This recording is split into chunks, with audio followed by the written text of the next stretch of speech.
Welcome to Drams and Dragons. My name's Gus Berger. With me, as always, is Dustin Van Horn. Tonight is going to be bloody. So bloody. It's going to be brutal. So brutal. We're back into the grim dark space. Ugh. We are going to be talking about the book, the amazing book, Best Served Cold by Joe Abercrombie. How you doing tonight, man? Hey, I'm tired, Gus. That's first day of school with the kiddos. So Yep. I'm the tired dad archetype for sure tonight. Yeah, for sure. Yeah. First day of school for my kids as well. Yeah. Or first day back after the winter break. Welcome to 2025, everybody. Yeah. Ta-da! What fresh hell does this year have to drag forth for us? Oh, man. I know that's definitely the mood after Just Served Cold. It's an Abercrombie style. It's a little bit of a downer in a very entertaining and great way. Yeah. Yeah. You can get kind of lost in the sort of gritty underbelly of the world. Yeah. And I can't wait to get into it. Yeah, same. I really, really have enjoyed it. I didn't read a whole lot this break, this like during the Christmas break. You know, the kids were home. I did read this. That's all I had sort of time to read. I actually played a lot of video games with the kids. We played a lot of we got the new Zelda Echoes of Wisdom game. Oh yeah. For Sophia. Mm-hmm. The kids have both been loving that one. I was playing that with them. Like we'd take turns. It's not multiplayer or anything, unfortunately, but we're taking turns and yeah, nice. We had a blast. We had a really good time hanging out during the break. Yeah. What about you? Oh man, so let's see. We played Little Kitty Big City. A lot of that. My kid's a cat kid. So it's Zelda like, but you're a cat in a Japanese town. That sounds awesome. Oh, that's cool. Yeah. Instead of like heart containers, you find fish that let you climb higher. And Nice. The whole point is to just get back to your balcony. So stuff like that. I did a lot of listening. I didn't have it in me to read Knights of Wind and Truth by Brandon Sanderson. With challenging books, I tend to listen to them. Mm-hmm. It helps me get past like Lord of the Rings, for example. I cannot be bothered to read it. It puts me to sleep. I'm just with him. He starts talking about his maps and his little language things, and people start singing a bunch of shit. I'm like, it just drains me, but I can listen to it. Yeah. So that was me over the break. It was do you want to over under for the amount of hours the book was? Sure. Yeah. What would be your guess as to how many hours the audiobook? The audiobook? Yeah. A Brandon Sanderson audiobook. And like the sky's the limit. Let's be real. Like I'm like in my head, every number that I come up with, I'm like 40 hours. And I'm like, no, that's too low. It's gotta be higher. Well, it's like a normal big book, right? Yeah. The normal bit, you're like 36 hours. That's a good investment. Dude, 68 hours. Well, okay. So I know I said 40 sounded too low to me. What the number I was going to say was actually 60, and that sounded too high because no way. That's crazy. 68? Oh, Jeez. Yeah. Dude, you probably have some words for the editor, I imagine. Oh man. But yeah, it was it was amazing. By the end of it, I was losing sleep. I'm still recovering actually, because in Sanderson fashion, like the end is just because he's a meticulous author and he writes everything out. It's super complicated, and by the end, it's like, it's a symphony of shit going on. But it's so weird, man. It's like one of the greatest books that I would never recommend that someone read. It's weird. It's going to be a really controversial book, I think, where some people think it's amazing. Other people are going to be like, oh, Sanderson, come on. Yeah. But, I got you. But yeah, that was my reading over. And of course I got to dip back in. Best Served Cold was like the best palate cleanser after. Oh, I bet. After Sanderson, I bet. Be hard pressed to find a more opposite vibe, and so it was perfect. For sure. For sure. All right. Well, before we dive into Best Served Cold in any kind of detail, let's get a little whiskey going. Yeah. Oh, that was me to ask you. This is my holiday whiskey episode. This is my present whiskey for today. Okay. Did you gather any over the holidays? Yeah, I got a bottle of Lagavulin 16, which I'm going to be tasting. Be still my heart. You've made a little. Yeah, it's my thing. Yeah. No, I know. Lagavulin. Lagavulin's your like your favorite. Yeah. Which one did you get? What's your holiday whiskey? Well, I was gifted the Johnny Walker Blue Label, Oh, which I've so never had before. Yeah, it's like the fancy. yeah, it's the fancy Johnny Walker Also, there is a theme with mine on the label. Guess how they recommend you drink this? on ice, Yeah, cold. cold. Yes, Yes, best it's served best served cold. cold. Uh-huh. Happened to Yeah. line. So I thought about choosing something that should go on ice. Yeah. Honestly, I did for the best served cold. I decided to go with the Lagavulin because um, I feel like there's something about heavily peated whiskeys that goes really nice with Grimdark. So I know we've brought that up before in some of our episodes and episode titles and That's whatnot. right. Abercrombie's a whiskey guy too, so kind of and he's a smoky Isla whiskey guy. So I feel like we'd all hang out. That's good. That's good. I feel like if Abercrombie, we'd all get along. Well, shoot, man, let's pour some drams here. I did want to point out the Blue Label comes with a super fancy tassel. Ooh, it is a fancy tassel.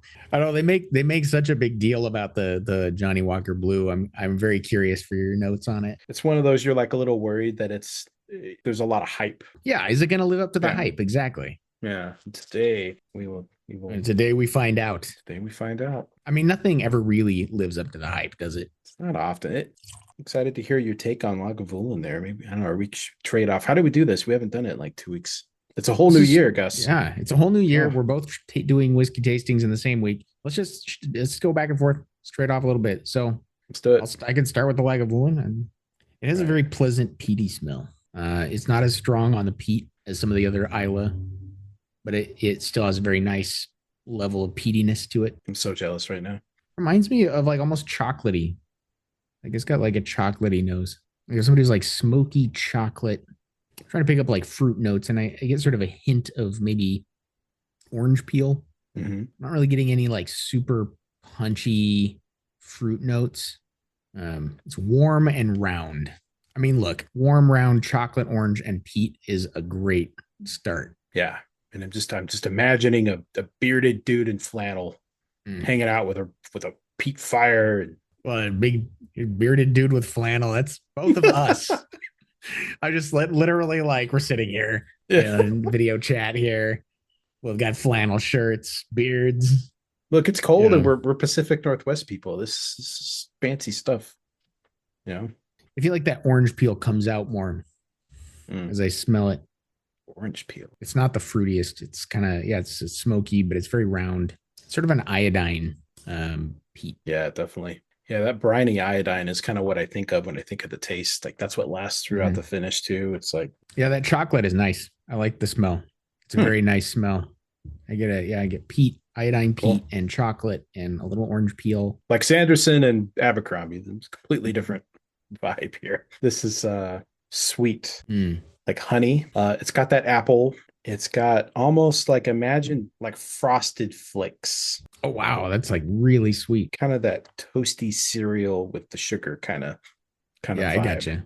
Yeah. And very sweet on the nose. You get like just a hint of peat, of smokiness. It's really elusive though.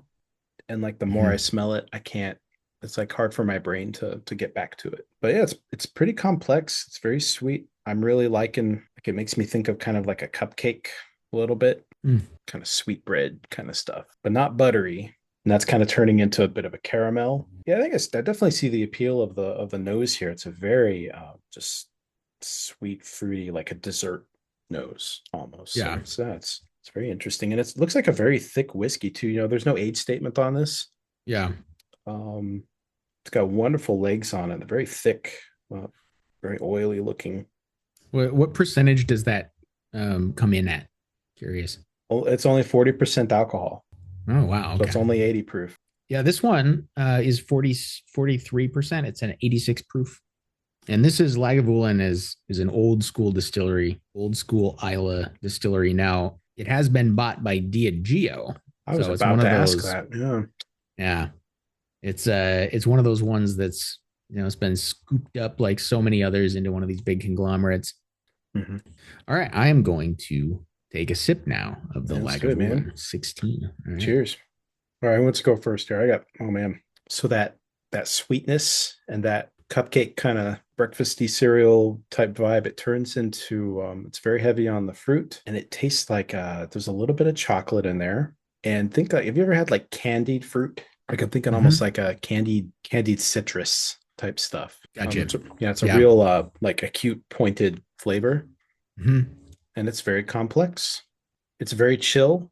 It doesn't hit the palate very hard. It goes down warm, but it's very smooth, as you might expect with the low alcohol in there. Oh man, it's really cool. It's got some maltiness in there, and they said it's peated, but I can't.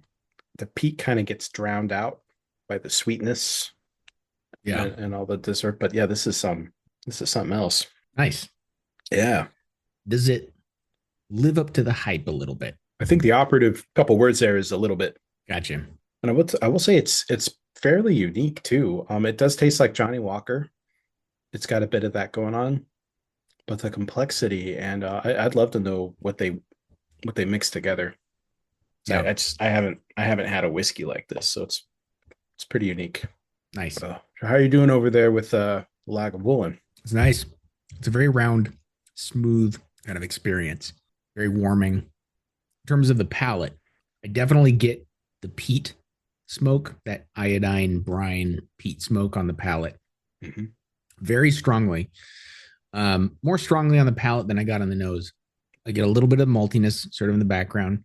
I don't really get any fruitiness. I get a little spice. I get this sort of, I don't know, chemical kind of vibe Mm-hmm.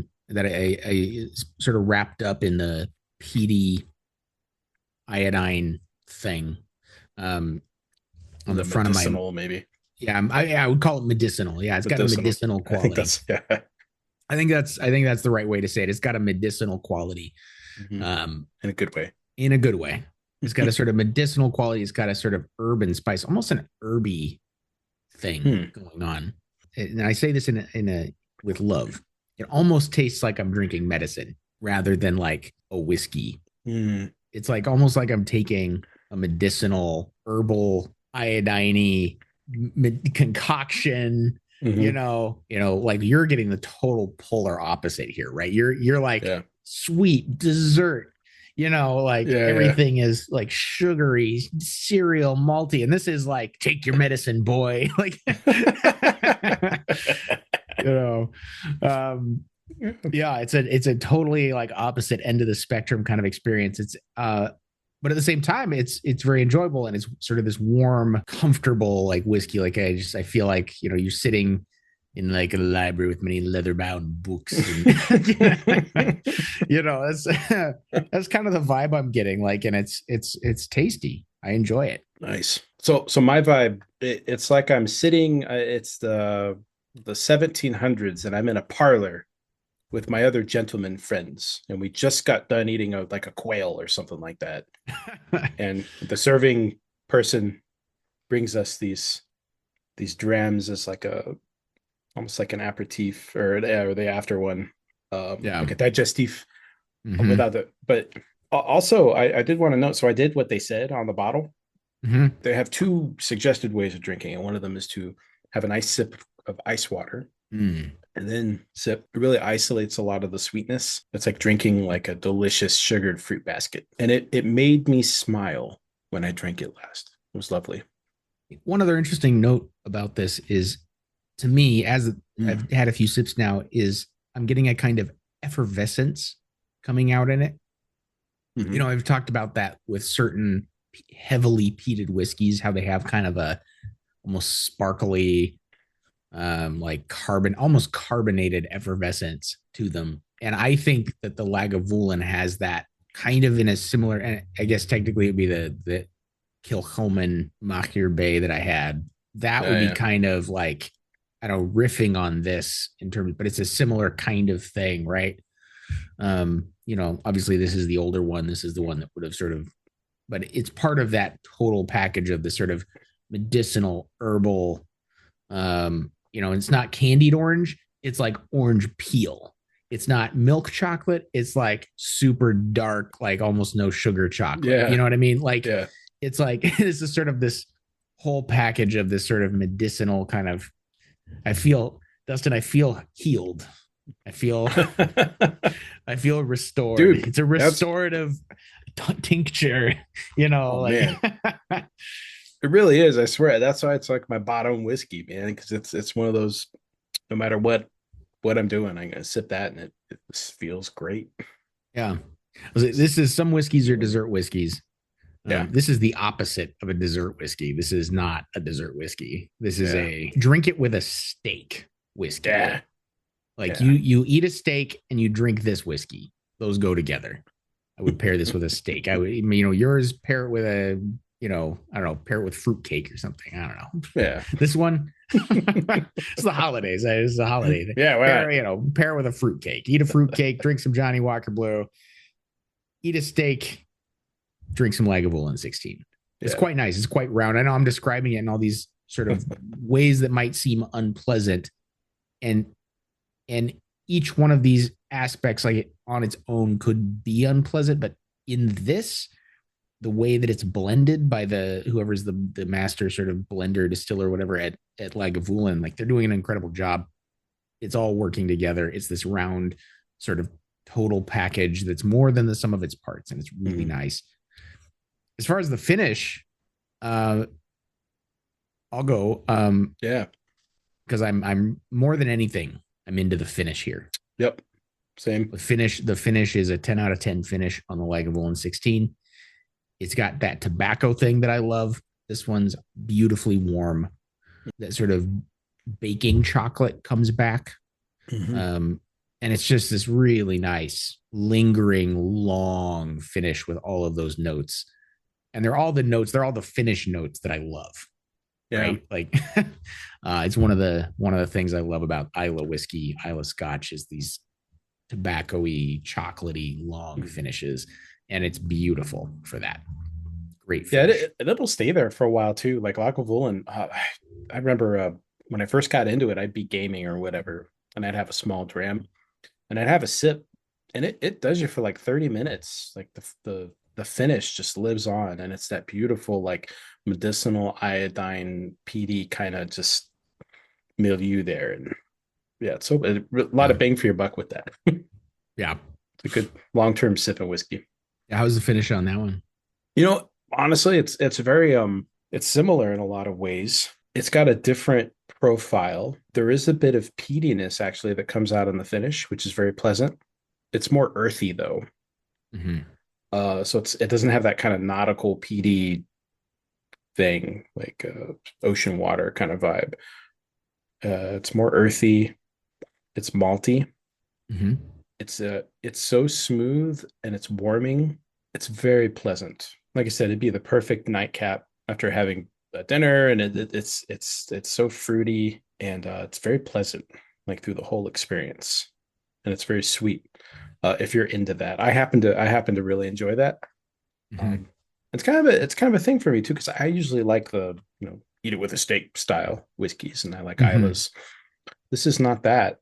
It's a pretty special whiskey. Nice. Yeah, it's unique. The finish is great. I don't think it lingers quite as long as Lagavulin. Yeah. But it's very pleasant. Not a bitter note in there. What I like about it too is every time you taste it, you can find something different to kind of focus on. Nice. So it's got that novelty, like exploration thing going on that I really like with whiskeys. It's pretty complex. Yeah, it's lovely. I'm impressed. It's kind of living up to the hype a little bit. Living up to the hype. Yeah, Nice. yeah, a little bit more. It's going up a bit. Maybe it's Very nice. 20% more expensive than it should be now.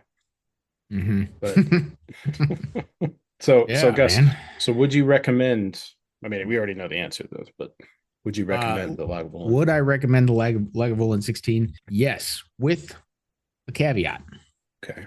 I would say that I would recommend this dram. I think it's tasty. I think it's good. It is not my favorite, even now, still not my favorite sort of major Islay distilleries. That's I fair. still prefer Ardbeg more. I still really like Kilchoman. I still really like the Bruichladdich stuff. I still really like certain other things, but it's up there in that category for me, Mm-hmm. right? It's up there with those some of those other ones that are really fantastic Isla whiskeys. Um, the only one that I think for me that still purely straight up beats it out is Ardbeg Mm-hmm. for me. But so if I had to say like, oh, you're gonna go buy, $100 or near $100 bottle of Isla heated whiskey, I'm probably still gonna say go get an Ardbeg, go get Ardbeg Onawa, go get an Ardbeg 10, go get an Ardbeg Ugadal or something like that. Yeah. Because those can be had for either the same price as this or just a little bit more. That said, this is really good. Genuinely great whiskey. I really enjoy it. It's a very nice whiskey. And man, I agree with you on that. I think Ardbegs are incredible. I think I think for me, Lagavulin is it's like I have experiences with it too that take it up a Mm-hmm. notch. And Sure, it's so often for with sure. whiskey that, there's like those personal things that kind of take it up a notch. Um, but yeah, Ardbeg, it's like comparing bowls of ice cream, man. It's like this is a delicious bowl of ice cream. Yeah. Well, Um, do you like Haagen Dazs or yeah, you're like, yeah, Ben and Jerry's? I don't know. They're yeah, they're a little different. They're both yeah, good. yeah, they're incredible. So conversely, well, here, let me give you so for mine, I I think it's a incredible whiskey. It's a unique experience, and I think it lives up to a lot of the hype that you find around the Blue Label. I do think it suffers a little bit from like for some price gouging Mm-hmm. and paying for the hype. I think there are better whiskeys to be had for significantly less. Um, Yeah. that being said, for what it is, it's really incredible and it's a unique experience. And I've always wanted to try it too because I felt that allure too. I was like, why is the Blue Label so expensive? Why is it like $30 for a dram? Yeah. Yeah. Yeah. For And sure. having tasted it, it's legit good. It's it's complex. It's smooth. It's got tons of variety and flavor. It's very pleasant. It's got some pairings you could do with it, but is it worth the price? And these usually sell for up around $200. Mhm. They're not cheap. And would I recommend someone go buy it? I don't think I would. If you happen to get gifted one of these bottles, good, that's you are a lucky person. Like enjoy it, Yeah. share it with your friends. I would whip this bottle out for friends. Yeah, it's cool. Don't go out and buy a bottle. They're too expensive. Yeah. Um, It's a nice but gift though, right? Like oh I yeah, think that's really what they like most commonly sell as are like a gift whiskey. yeah, Sometimes you want a whiskey that's really good. You know it's going to be really good. mhm, It's a little pricey and you shell out for it for somebody else for a gift and that's kind of like this like niche that yeah, I've always felt like the Johnny Walker Blue Label fills where like the buyer knows it's going to be good when they gift it. Like you yeah. could go and like You can't go. guarantee this is going to be a good whiskey. Most people are going to like it. Even somebody who doesn't love whiskey, it's really sweet. It's sweet flavors, it's sweet smells. Like they're Yep. going to enjoy it. Like that's how I've always seen that. And so yeah, it's interesting. Yeah, to kind of feel like I to hear that confirmed a little bit. Like Yeah, right. it's really good. Maybe not at that price point, but if you're gifting it for somebody, you Yeah, know, and it is. It's yeah, two things solid. at the same time. It's both overhyped Mm-hmm. and it's also a really really great blend. Yeah, It's one of the better blends I've ever had, for and sure. I'm impressed with it. I've never been a Um, fan of blends, but then I just haven't had the right blend. Apparently, just yeah, haven't yeah. had Johnny Just, Walker Blue Label. So, just got spent 200 bucks. yeah, I'll just say if I had $200 to spend on a whiskey, I'd probably go get like an Octomore. Ah, You know. yeah. All right. Well, I think Mm, I think we're done with the whiskey. I mean, I'm yeah. not quite done with mine. I'll keep sipping it here a little bit. It's got a nice. As one It's does. perfect. It's perfect for that like slow sipping, right? Yeah. Um, but let's move on now to the book Best Served Cold Dun, dun, by dun. Joe Abercrombie. Mhm. This is a standalone book. So when we did Joe Abercrombie's The First Law trilogy, obviously that's a trilogy. This is a solo book. I actually bought this as a set of three. There were three standalone books that Joe Abercrombie did kind of between his two main trilogies. As the name implies, it is a revenge story. Mm-hmm. I think it's sort of main, it's sort of almost you can think of it as almost a retelling of like The Man in the Iron Mask in some ways. It's not exactly like that, but it's along those lines.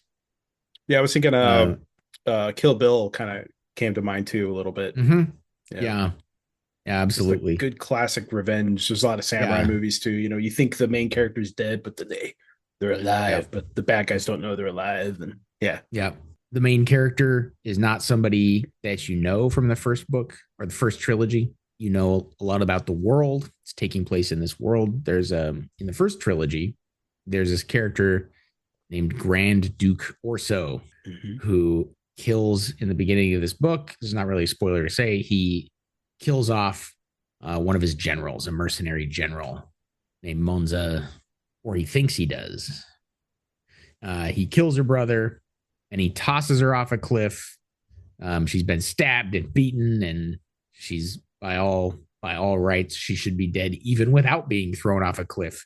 And somehow she survives landing upon the corpse of her brother. This is all in like the prologues, not a big spoiler. Yeah. This is the setup for the book. And then somehow she survives. And then the book is split up into these sections, each one of which is going after a particular target. Mm-hmm. I thought this book was absolutely phenomenal. I liked it way more than the first Law trilogy. I thought Nice. this one book was brilliant. Oh, that's high praise. Nice. I liked the first Law trilogy. I liked how it ended. I really liked how it got wrapped up. I liked it as a total package, especially with the way the third book went. I thought it was good, really good. Mm-hmm. This book by itself as a standalone, 10 out of 10, phenomenal. Let's Nice. get that out of the way. I'm not going to wait till the end to tell you like, oh, I recommend this. I don't recommend. No, 10 out of 10. Yeah. Yeah. I would even say it's so good that I think it kind of colors the first three books because when we first started going into Joe Abercrombie, remember I kind of had this rose colored thing. I was like, oh man, Joe Abercrombie, you got to do it. Mm-hmm. But even when I read back through the first three, yeah, I think he really grew through that. And Mm-hmm. yeah, Best Served Cold was like he finally hit his stride. And the pacing is great. The story is get you in right away, and it's got all these great tropes that you love to see, and But twisted and like done their own way. Abercrombie style. Yeah, Yeah, Abercrombie style. Like he takes the thing and then he just like he twists it and then he represents it again in this sort of fresh, entertaining way. and then Sanders, and in Abercrombie style, he does the Abercrombie thing, and by the end, he takes your like anything positive and goes ha ha ha, and then dumps it over and then pushes the chessboard over. Yeah. So, yeah, it's like everything that's great about his writing. I'm with you. It's very high praise, man. I really like the structure of this book where each section of the book is like, you think of it almost like a heist, but it's an assassination. Mm-hmm. I don't remember the exact number that there are, but there's like 7 or something like that. Like 7 or 8 people that got to die. Yeah, but it's like this list of people that have got to die, right? And it just starts going down the list, and each section is a different setup. So, like the first section is, or the first guy that has to die happens pretty quick. It's not, and then the next section is there's a bank, and they got to kill a banker, right? And the next section after that is they got to kill a prince in a brothel, right? And then the next section is they got to kill a guy in a siege. And then I'll start getting more vague as we go on, but like you kind of get the idea, right? Like each section is a different location with its own kind of personality and its own kind of like setup and its own kind of, everything with its own kind of everything. And there's a whole bunch of characters, some of which we actually already know from the first series. Dustin, who are your favorite characters in this? Because there's a whole cast of characters. Well, I mean, I gotta go with the. I love me some Northmen, so Shivers Yeah. is my favorite guy, and I love a good like I'm trying to be a better man arc. Mm-hmm. Oh, and good Lord, does he fail? He does so he bad. fails about as bad as you could fail. He's like, I'm gonna be a better man. He ends up like way worse by the end of this thing. He's just, oh my god, so like, much worse in every way, not just like in terms of his morals, but in terms of like, I don't want to get into too much detail, but like, I mean, just physical, just like the just destruct. Like he just like completely melts down. He's like destroyed physically in a whole bunch of ways. He's like his morals are gone. He's like he's you know a husk addict. He's like he's just it's like every way that you could be worse. He's worse. Yep. Right. Which so again, this is with like future foresight. There's a lot of payoff for his character. Mm-hmm. And if you remember, like part of his background is he's searching for Logan Ninefingers to take revenge on him for the death of his brother. So I think, the character development of Shivers is really important to that arc that takes place over the trilogy. And it's done in a real subtle, kind of cool way. But it was fun going back through it because I thought it was very. There's this great quote in there too about like basically good people becoming bad people and vice versa. And if you give them enough time, and they usually end up going back the other way. Mm-hmm. And it's this whole idea that that good and bad and what you do and don't do. There's plenty of opportunity to do both, depending on it's sort of malleable. Situation. It's which I think is very suiting for Logan, because Logan's that character basically. He does horrible things and tries to be a nice guy too. Yeah, so, I think Shivers is a great choice. Shivers, by the way, for the audience, Shivers was a side character in the original trilogy. Shivers is a barbarian. He's a northerner. He basically signed on and fought with Black Dow and the Bloody Nine, and which is Logan Ninefingers, and Daru and Three Trees and all those guys. He fought with them, and at the end of that book, essentially, he let Logan Ninefingers go at the very end, right? But he's part of that crew that he's sort of a late addition to that crew. And he was one of these Northerners who signed on to fight for them or alongside them. In the third book, right? Yeah. Is it in the third book? Yeah. Yep. And he's, he was not a major character. He was it was significant. He was certainly had an impact, but it's not like he was the main character. He was not a chapter character. He wasn't like a perspective character or something. He was sort of a major side character in that storyline in the North, fighting, Bethod and all that stuff. And he was entertaining. And so for him to show up again, it's a good tie to the main trilogy. Mm-hmm. He's definitely a great choice. He's very entertaining in this book. My choice, there are kind of two 1A and 1B characters I found very entertaining. Yeah. But I'll start with the one that is my first one, which is Koska. Oh, yes. Which that's my earlier. Close number 2. He might even be my number 1 too. Yeah. So Koska is phenomenal. Yeah.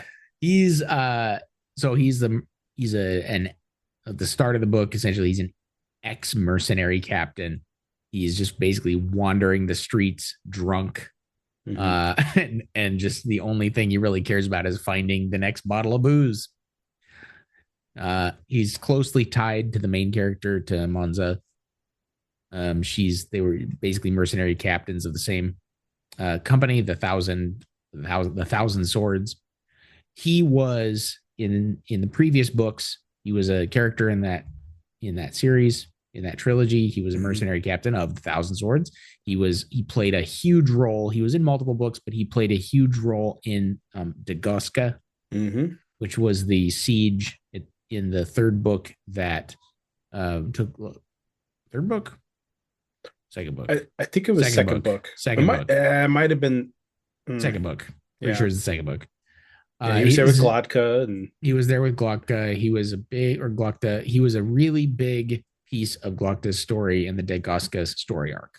Yeah, in the original trilogy, he was entertaining in that, and he's 3-4 times as entertaining in this. He's hilarious. He has some amazing lines.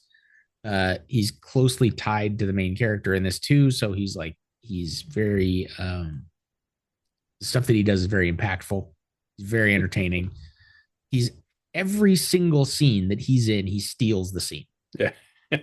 He is a scene stealing character.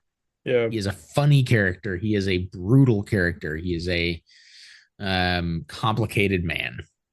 It's it kind of reminds me of like one of the like a gross alley cat. You know, if you ever we rescued this cat when we were living in Japan, and man, he had like mucus coming from his mouth from an infection, and he was like, his fur was all patchy, but you know what, he wrapped himself around our hearts because he loved cheese and stuff. He'd go nuts for cheese, and he'd be so cute, but you didn't want to touch him. You know, that's like what Casca is. He's like just a really gross cat who does really cool shit, and he's really funny. And you know, I heard somewhere that best served cold might get turned into a movie or TV show or something. Might get God. And wow. I am like obsessed with the idea, and I keep like in my brain, I keep trying to like cast Casca's character. Ooh. And I'll tell you, if you have seen the most recent Puss in Boots movie, The Last Wish, which is actually great, by the way. I don't care for the other ones. I don't even really like Shrek all that much, like that whole world and series. I don't care for most of it. Yeah. But The Last Wish, like I watched it with the kids. We like rented it for the kids. Love it. Fantastic. That version, the old beat up, like cowardly version of Puss in Boots is like, that's who Casca is in this book. Dude, I see what you mean, because there's these moments where there's like a golden light of like a hero within him, but he's also Sprinkles, the fuck up cat who has the litter box. Exactly. What was Sprinkles? What was his name? What was his cat name? Is it Sprinkles? Oh God, I don't think it was Sprinkles. Pickles. Pickles. Yes, yeah. It was Pickles. Oh, I'm gonna name you Pickles. Yep. No, that's a good one. Yeah. And even his fear of death and his fear of like, even in his like kind of fear of like dying and being irrelevant and, you know, not being the leader. Yeah. All of that is like, it's the same kind of thing. Yep. Casca is Pickles, but I would love for Antonio Banderas to play him. Yeah. I think he'd be really that. Yeah, I would love for, because Antonio Banderas has gotten like up there in years. You know what I mean? Like if you let Antonio Banderas look his age, you know, he would make an incredible Casca. Yeah. Which is why his character's so cool. You really got to give Abercrombie credit. Like his characters are so well written. Casca just comes alive. He leaps off the page. I mean, everything from I can just imagine him, you know, itching his neck, with his gross neck. He's unshaven and he's got the like thick kind of, and he's that dude who used to be like really handsome and charismatic. Yeah. And he's just, you know, he's in his like late 50s, early 60s now, and he's kind of just it's actually they say his age in the book. They do. Yeah, he's like, I think they say he's like 48 or 49 or something. Okay. He's in his late 40s, but he's lived so hard, the hard life that you think of him as being like in his 50s or 60s something, and then like in the age of like your average mercenary, right? Your average like Yeah. Italian or Spanish like medieval mercenary is like quite young, right? Yes. Their lifespan, their life expectancy is very short, and so he's like, you know, he's dead. You think of him as being much older than he actually is. I loved his character. I thought yeah, like I said, he stole every scene he was in. Yeah. Um, the one I said there Yeah, was that a was your 1A one. 1B. Um, I thought the Poisoner Yeah, yeah. Poisoner was Morveer great. is phenomenal, is He's fun. hilarious and really entertaining and well written.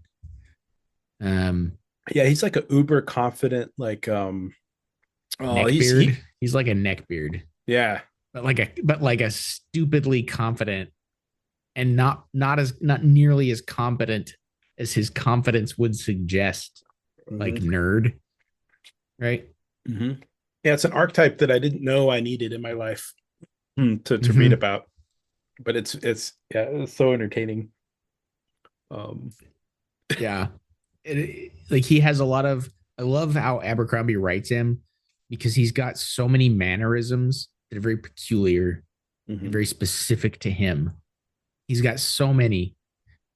His manner of speech, the way he goes on and explains things is very specific, and he writes it so well. And sometimes it's funny, but not necessarily because the character is trying to be funny or because he's particularly witty or anything, but just because of the way that like he's interacting with these very serious, very kind of like thuggish sometimes, very like very not intelligent just because he's very intelligent. He's Yeah. highly intelligent. And everybody around him is just a complete idiot, right? Compared to him. And Mhm. it's this uh very entertaining character to read. I'm sure he was fun to write. I Yeah. really, really enjoyed his character. So yeah, Shivers is Cool. great too. Shivers is really I there are very few characters in this where I'm like, eh. Yeah. What do you think about the ex There are a practical couple. lady? What's her name? Day. Day Yeah. Day was fine. Yeah, she's a bit more of a Um, side. she's a little bit of a side character. She was fine. Hmm. I thought Vitari was kind of sort of there. I don't Yeah. think she was that interesting. Day was kind of blah. I think Yep. Monza was great. Hmm. Uh, Monza Shivers were both fantastic. Uh, Yeah. they're not quite on the same level as Morveer or Koska for me, Yeah. but I can see them being there for somebody because they're both fantastic characters. They are. I enjoyed every chapter that was from any of these characters' perspective, which is most of the book, Yeah. right? Was great. It was just great. Cool. Yeah. Um, Which is so my memory, my biggest memory of the book, and it was funny reading again, was the sex scene with Manza and Shivers.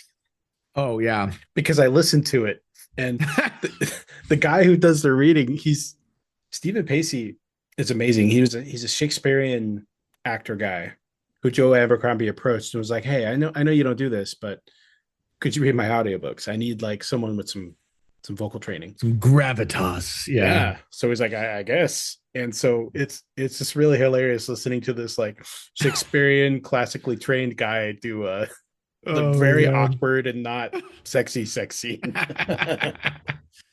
oh man. That would be um funny listening to that. I in that way, I could see that. yeah, it's worth a Um, listen. I guess I think my beat on it was his whole deal is it's the chessboard toppling over. It's the whole like build a castle, knock it down type stuff. mhm. And it was almost like he was showing like here are these two characters who can't be normal. Like Yeah. they can't even have attractions for other people. They're so kind of messed up with their traumas and their focus on revenge that they kind of can't function and Mhm. do normal human things. So I think that might have been what he was going for. But yeah, it was kind of like a startling. That's the only part that kind of sticks out to me. Although, I mean, the book's a graphic book. I mean, there's but usually so with violence. yeah, It's an incredibly graphic book with violence for the yeah, most part. There's like one or two scenes like that, but then basically most of it is graphic violence. Yep. I think he's upgraded in this book. He's upgraded his description of action and violence. I think that he's taken it to another level. His description of these fights and these battles and these assassinations and the chaos and everything that's happening, and he's upgraded it over the previous trilogy. I think this book is Joe Abercrombie getting way, or at least displaying his skill as a writer way more. The skill as a writer that he's developed writing this other series, or writing the first trilogy or whatever. Like he's like taken a leap forward with this book in terms of his action. Yeah. And his action was already pretty good. No, I'd agree with that. And it keeps growing too. I mean, the next one in this kind of mid trilogy, I think, is the Heroes. Mm-hmm. And it's just a big battle book of the North. And it's what you'd expect. But yeah, that was kind of my take on it. And I don't know, maybe he was trying out. I know in the later books there are a little bit more sex than in the first trilogy. I can't remember it ever being like super graphic or like anything that would need like a what's it called? Like when you need a warning, like a trigger warning. I don't think it's like trigger warning stuff. It's more just like this scene was more just sad. It wasn't like it was graphic, but it was also kind of I just felt bad for him. I clumsy and awkward. Yeah. Were the operative things. Yeah, clumsy and awkward and not inexperienced, but just kind of like fumbling around in the dark, we'll just say, right? Yes. Oh man. And yeah. Did you have a favorite death? Like a favorite like payoff for the like Ocean's 11 style? Yeah. In terms of the deaths, man, there were so many deaths. I'll pick. A lot of people died. A lot of people die in this. I will do away with some of the smaller deaths that I found were kind of entertaining in different ways or entertainingly written, and I'll just stick to the big ones. It sounds so messed up, but yeah, when General Ganmark dies, and I don't want to get in too many spoilers here because he's the one that gets but I'll say the statue. Yeah, the falls. I thought that was really good. You know, so spoiler alert really quick because I can't really talk about it without spoilers. Yeah. But so there's this fight going on. They've got one of their targets cornered in a palace, and amongst a giant art collection, right? and they're fighting, and this General Ganmark is one of the greatest swordsmen in the world, basically, and he's actually beating them. And then and he's there because the city's been under siege, and he's won the siege, and they sort of planned for this, and he's going to try to collect and try to protect the art collection. So imagine the city of Florence has fallen, and the general is rushing to the Uffizi to protect all the paintings and statues in the Uffizi because he wants to take them home for himself, right? Yeah. And so he gets there, and they shut the gate behind him and trap him in this area with art. So there's statues and paintings all around him, but he's winning the fight because he's an amazing swordsman. Even though most of his guards are dead, he's grievously wounded Monza multiple times. He ends up grievously wounding Kozka. But during this fight, the statue is getting this big, huge statue of, I don't remember, was it Stolikas or something? One of the characters from the past. And this is the statue keeps getting damaged as they're fighting. And then finally he has victory, and he's stabbed Kozka, and he's about to kill Monza, and he's about to win. And this giant statue comes crashing down, and the statue has a sword, and it spears him through like he's been stabbed by this giant statue by his lust for fine arts, I guess. It's so Abercrombie. You like the arts? Well, here's it killing you. Yeah, You know, exactly. I found I found it very entertaining. Yeah, what was yours? anything with the poison guy involved, I enjoyed. Oh I, yeah. I will say, going with the theme though of Abercrombie's tip over the sandcastle thing. Hmm. I mean the ending for me is so satisfying. Hmm. The last kill there. Because he even takes this. He's like, "Oh, did you like this story of revenge Hmm. of being treated unfairly? Yeah. Well, here's Yeah. your revenge. Here's what actually happened." And you're like, "Ah!" And I Yeah. remember I read it and I was like, "Fuck you!" Like these poor characters, man. Yeah, that's a good. Yeah, that's funny. That's good. Yeah. So it was. Yeah. Yeah, I've never had so much fun reading about people dying horribly and Yeah. hilariously. Yeah. Also want to give a shout out to the scene, Cardotti's, Uh-huh. the scene in the whorehouse Oh where God. they're killing a prince and the king is there. It turns out anyway. It's Yeah. so the chaos, the absolute mayhem. There are multiple jobs. We'll call them jobs, multiple assassinations. I Yeah. don't think almost none of the assassinations ever go right. No. I mean, they work. Like eventually, the person they're trying to kill dies, usually, Hmm. but none of them really go right. And so there's always something that comes up, and there's chaos, and there's mayhem, and there's a lot more people getting killed than were supposed to get killed. Like, Yeah. and again, spoilers, big spoilers. The character, or sorry, the first job that they all do together, like Morvir is supposed to poison the guy, and Hmm. he ends up poisoning like every worker in the bank practically. Including their target. Their target totally dies, Yeah. but like there's like dozens of like banker employees dying in this bank, and then and she's like, and so Monza's like, "Oh, you can't do that. You can't kill all these people." And the very next fucking job is at Cardotti's, and like way more people end up dying there. And then afterwards, he's like, "Oh yeah, well, what about Cardotti's? You're gonna tell me to tone it down?" Like, oh my god, there's Oh, some sort of subtle humor in the book like that. This yep. actually ends up being really funny by the end. It's just a phenomenal book. I hope it Hmm. gets made into a show Oh, I or a would love movie to or see that. whatever the fuck. I would love to see It'd be that. so popular.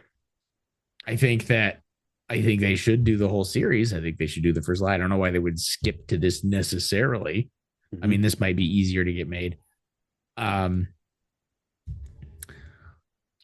yeah, man. Yeah. I think it's such a cool. I think I like the way he fleshes out the world in this book. Hmm.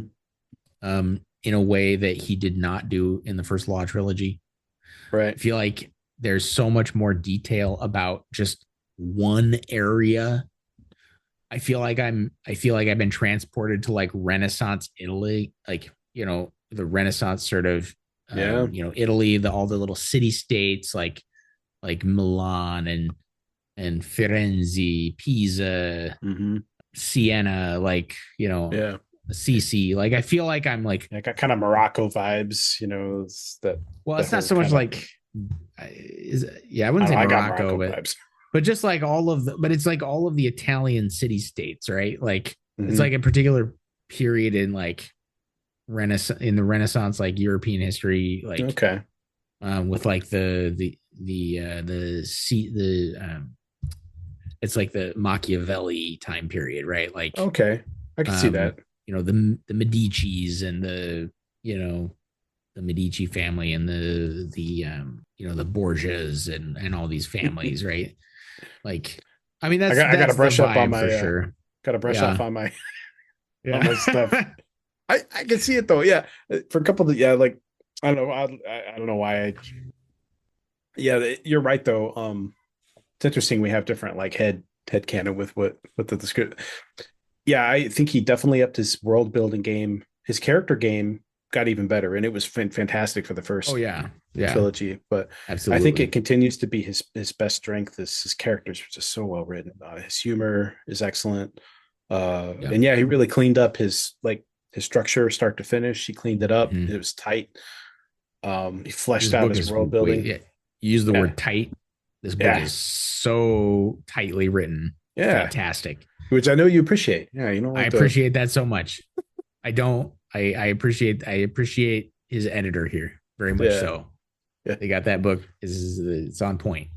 yeah. That'd be good. Yeah. I think that's a good to kind of wrap it with the Sanderson stuff. If you're listening to this and you need a Sanderson break, consider First Law. It's about as opposite as you can get. It's tight. Where Sanderson is like, You could skip to this book, I it's will say. You could yeah, it's absolutely standalone. skip to this book. It is standalone. Yeah. There's a few things with wizardry that might be kind of confusing. Mhm. If you read this without having read the first Law trilogy Yeah. and understanding kind of what's going on with some of the wizardy or oh, what's his name? There's a couple characters that you Yeah. might be confused about, like why is Yeah. he Anytime super they mention strong? Colul and Yeah, or the yeah. Gurkish or anything. Yeah, the Yeah. sort of there's a couple characters you might be confused about if you don't read the first Law trilogy first. Yeah. But the Taurus background's nice to know too. Mm-hmm. Or yeah, the Yeah, practical kind of yep. stuff. There are a few characters that might be nice to know a little bit more about, but But yeah, you could you totally could do it. probably skip that and just read this on its own. It is a standalone book. It's Yeah. not part of another trilogy. It's in the world established by the first Law trilogy, but it is not necessarily required reading, Yeah. is what I would say. I agree with that. So, like I said at the beginning, absolutely recommend. Go buy it. Go read it. Fantastic. 10 out of 10. It's my favorite Joe Abercrombie that I've read thus Oh, far. I'm so happy to hear It's that, Gus. phenomenal. Nice. I mean, I wouldn't have thought any different of you if you didn't really like it, but I was really hoping in my heart that you would really like it because I think it's probably my favorite book too. Boy, and it's not even. Oh, I mean, we got Red Country still, got the Yeah. Heroes, Red Country, The Heroes, and then Age of Madness, which is a whole Age of trilogy. Madness. Yeah, got a lot left to go, and it's all just great writing. It's more of the same. So I'm excited to Yep. get into the next books. Awesome. Yeah. Sounds good to me. Now that I'm free from Stormlight. Oh, All right. oh man. Well, Well, good. I'm good. I'm good. All right. Well, thank you all for joining us. Have a good night. Hope you enjoyed it. Hope to see you on the next one. And stay gold. Dustin. Yeah. So there you go. Stay There it gold. is. There Comes it more is. naturally now. That's man, I think I'm a believer in the Johnny Walker. Stay gold feels fine now. It's good. Nice. Just needed a sweet dram.